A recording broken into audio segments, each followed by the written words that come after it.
Hi, this is Matt with Intergalactic Herald. Welcome to my Star OS Week in Review podcast. This is podcast number 107. Any articles or videos I mentioned can be found on my website at intergalacticherald.com. Just look for News Recap number 155. So just a quick summary of things to be talking about today. The Star OS team had two events. They had the Atlas Brew and the Economic Forum. And during the Atlas Brew, the big new release of fleet rentals occurred. So I'll touch briefly on that. And then I'll end with my thoughts on kind of the state of Star Atlas and my journey playing Star Atlas.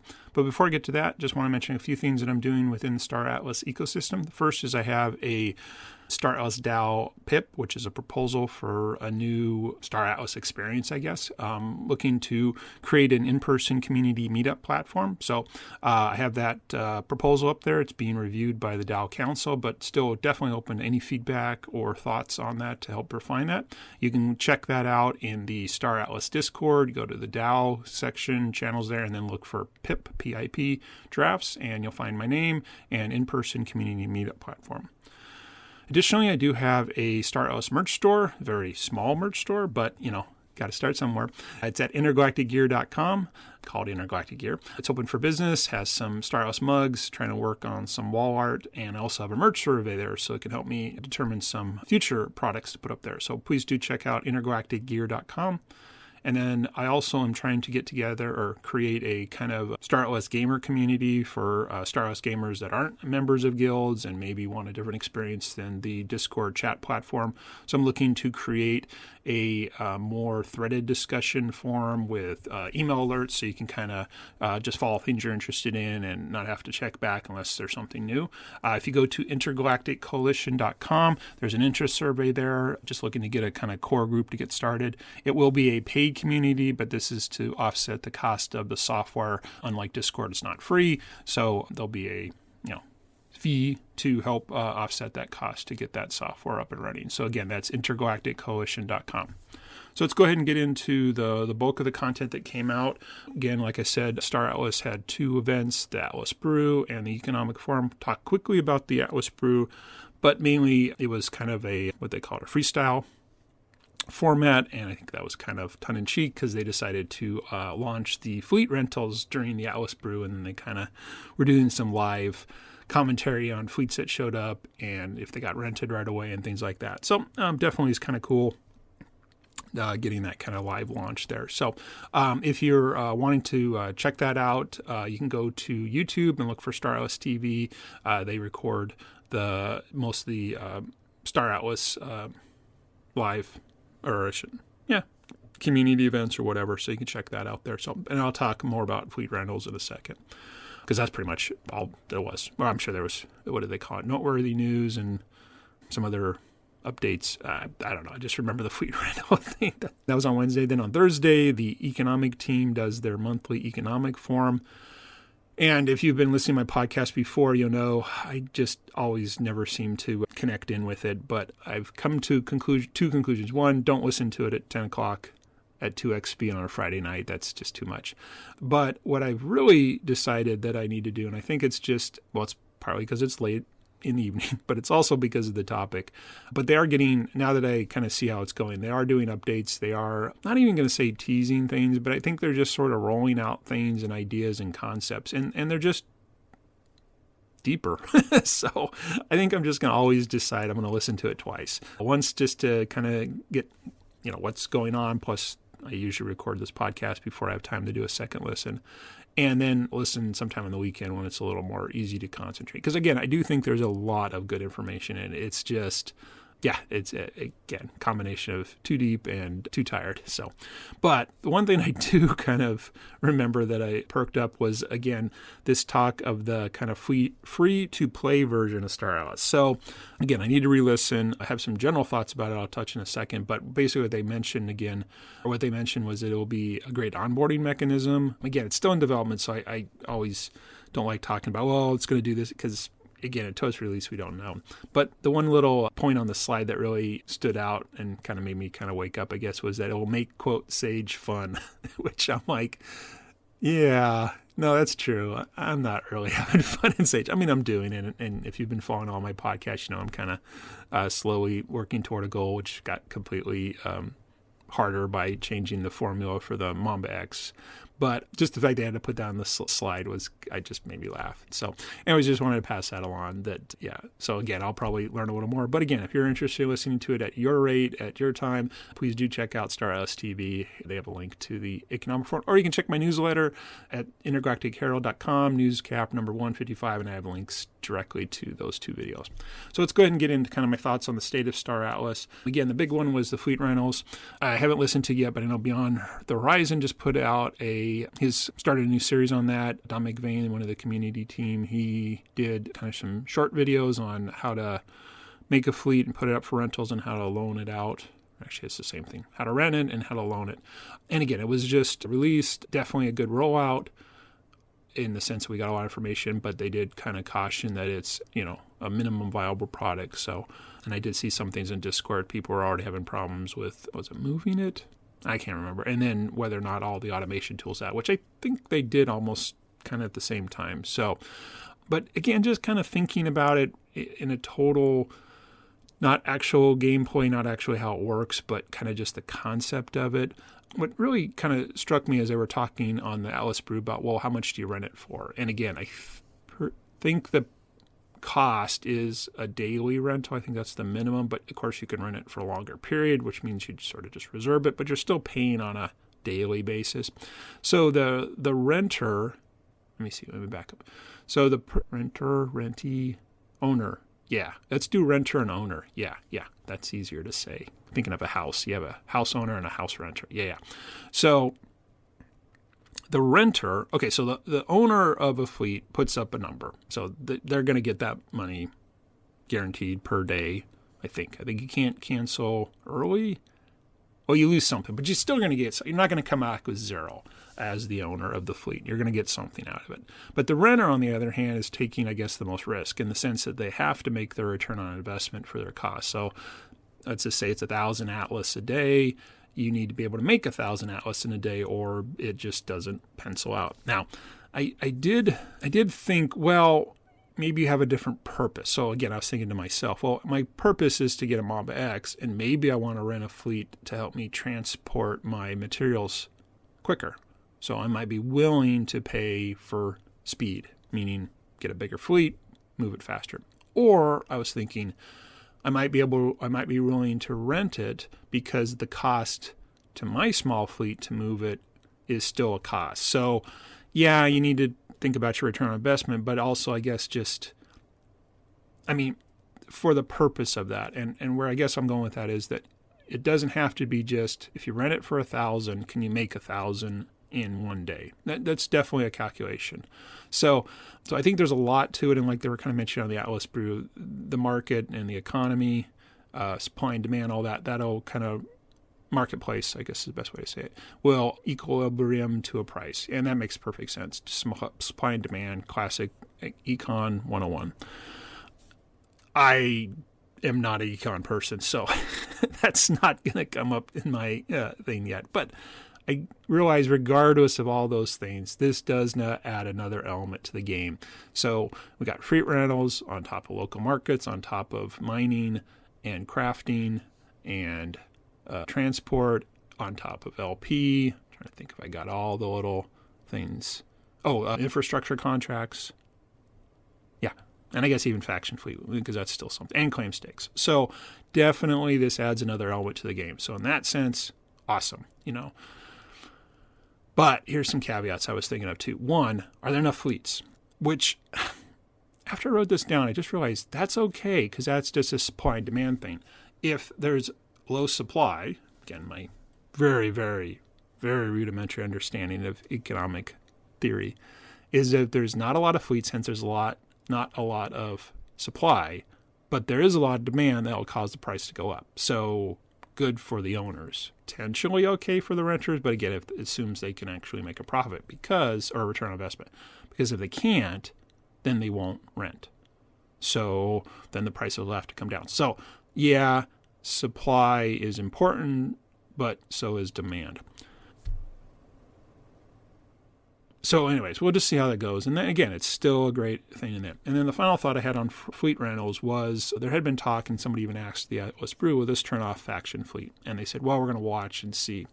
And one thing I realized, just based on the time we're at in the development of Star Atlas, that there's always this talk, well, there's people in Faction Fleet. Okay, there's other aspects. There's people who have ships that aren't in Faction Fleet. I think I've even seen occasionally in the Discord in the general that people have ships in the old version of Sage, well, I don't even remember what it was, but before we got to Star-based. So there's ships there too. And of course there's unpurchased ships. Out of any of those people, okay, so I guess let's step back. If you're in Faction Fleet and you're refilling your stuff, you're aware. At least you're doing that. Maybe you aren't checking Discord.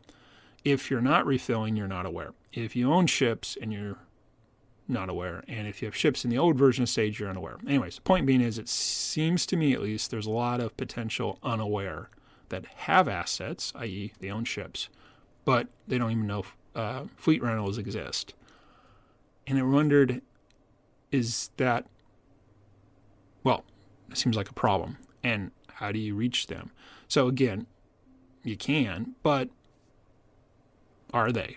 And by they, I guess, Star Atlas. So may not be their goal to reach them, but partly the thought that fleet rental was to get people off the sideline into a new passive stream.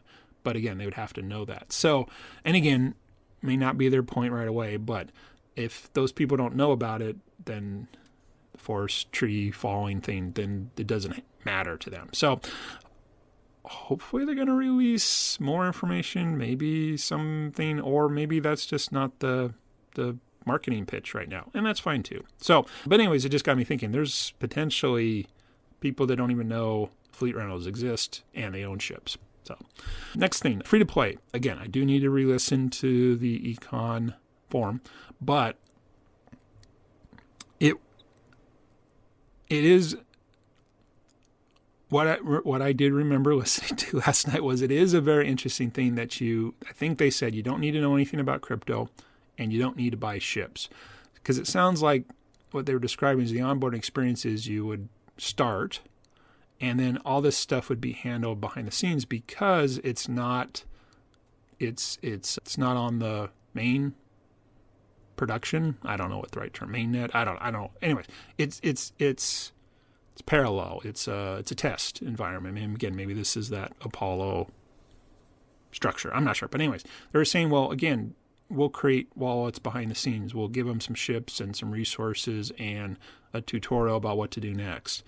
So that is very interesting because, again, if you go to my website, you'll see my guides. There's a lot. I mean, just simply starting from zero, meaning I want to play. Well, I got to take my real money and somehow turn it into crypto and then move that crypto into Star Atlas and then buy ships and buy resources and whatever else you do. And again, I have tutorials that walk you through there. There's a lot of steps. So it is very interesting to think that you could just get into this. And again, the idea of free to play. But this is a pivot because previous statements have been made that other games that are in Web 3 are derived as Web 2.5 or 2.1. Again, there's just names that really start out with going to be out. Well, you do need to understand crypto. So I mean, it's still a work in progress, but it's being talked more about. And again, if we use a little bit of past stuff that comes out, the economic forums inevitably comes out. They've been very good with local markets and now fleet rentals to talk about them and things that'll go. Maybe not fleet rentals as much, but both the Atlas Brew and the Econ forums are definitely talking more about things before they come, which again, totally think is great.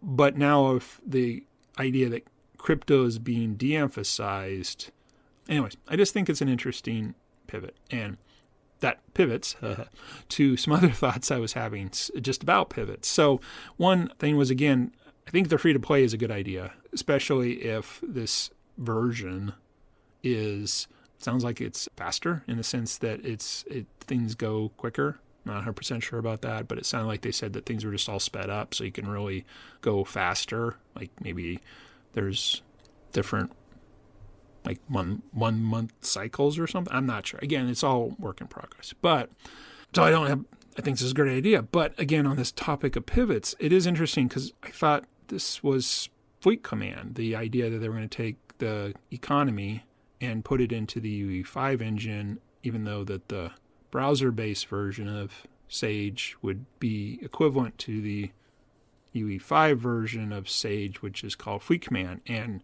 this sure looks like another web browser. Now, I could be wrong. Maybe that's the missing component, because maybe this interface will come in UE and then UE5, and so that takes away from it. But it's definitely not being called Fleet Command. It's being called Free-to-Play, which I don't think is Fleet Command. So anyways, the other thing we had was, we're going to do the shooter and Surge and metagravity and all that. And it feels like, again, the shooter is more prominent now because even some community members are running weekend tournaments, I think. Wait, just the first one? I don't know. Something that the Atlas Brew was talking about, somebody doing a Surge tournament, and I think Surge is a word we use for the shooter. But now I think about it, there was another one, but I think they're racing. But that, again, that's more of having a UE5 version have multiplayer. But my point on pivots was shooter. Prior to shooter was racing. Somewhere in the middle there was the crew cards.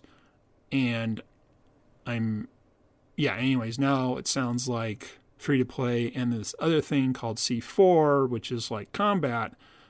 And I can't remember for sure if that's Sage combat or UE5 combat, and then I'm getting my terms mixed up because I like to think of it as a browser versus Unreal Engine, because browser people can play on any computer, but UE5, they have to have a PC. So, I don't know. And again, it's early, it's March.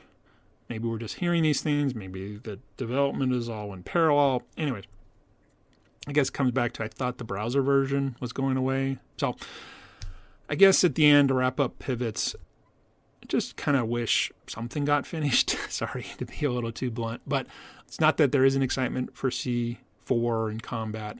Definitely the free-to-play is intriguing. The shooter's intriguing. The racing's intriguing. The crew is intriguing. But I'm getting less and less sure there. But having said all of that, this goes back to something I've definitely mentioned over the years, is Star Atlas has been upfront that they're developing this game in public. And we're potentially just seeing the things that naturally occur during game development, where things do morph and pivot. And there's absolutely nothing wrong with that. But going back to the free-to-play and my thought on fleet rentals, there's enough people.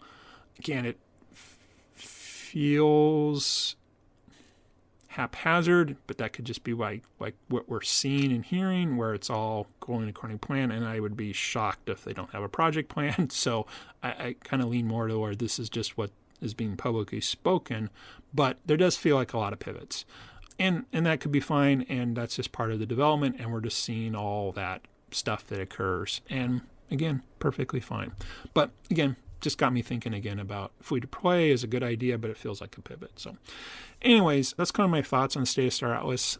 And then moving into my journey, I think I mentioned in the last podcast, I was really going to get to the point where I was going to research everything, and I didn't. Some other priorities came up. So I didn't get to that. So still trying to move all my carbon back to my Central Space Station. Ran out of fuel, so now I stopped and started mining hydrogen. Still want to do research.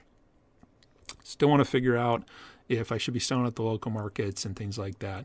But going back to that thing about Sage being fun, it has kind of got to the point where I'm kind of just going through the motions. So, but I did kind of think, even if my disappointment of that the Mamba X requirements changed, I think it was brought up again that it was just quote unquote too easy. And that's completely fair. Just wish I had got in before it was harder. But having said that, still a goal, still makes sense. I never expected ships to show up. With the size of the fleet I have, I would never have expected to build I think it's a medium, small. Anyways, but something in a short time frame. I mean, that just doesn't make sense. These things should take a lot of effort or have a lot of resources, one of the two.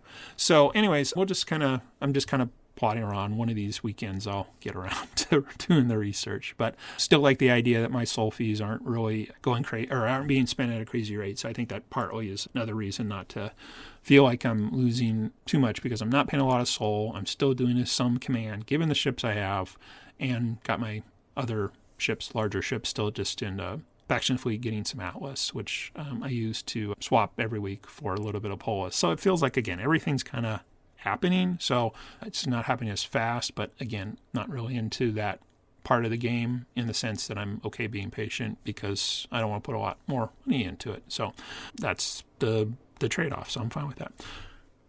So that's a rambling thing about what I'm doing. So again, I'll go ahead and wrap up. Thanks again for listening. Again, I'm open to anybody wanting to be a guest on my podcast. So that could be a community member who wants to just chat about the week in review.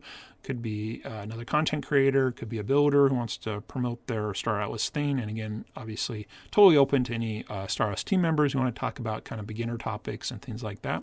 Also, please do check out my merch store at intergalacticgear.com. Have some mugs, a couple of wall arts, and you can fill out my merch survey. And then if you're interested in joining a community of Star Atlas gamers who are not member guilds, willing to pay a small fee to subsidize some software to give some more options for more asynchronous community conversations, please check out intergalacticcoalition.com. And that's all I had for this week in review of Star Atlas. Thanks for listening. Hope you have a great week ahead. This is Matt with the Intergalactic Herald.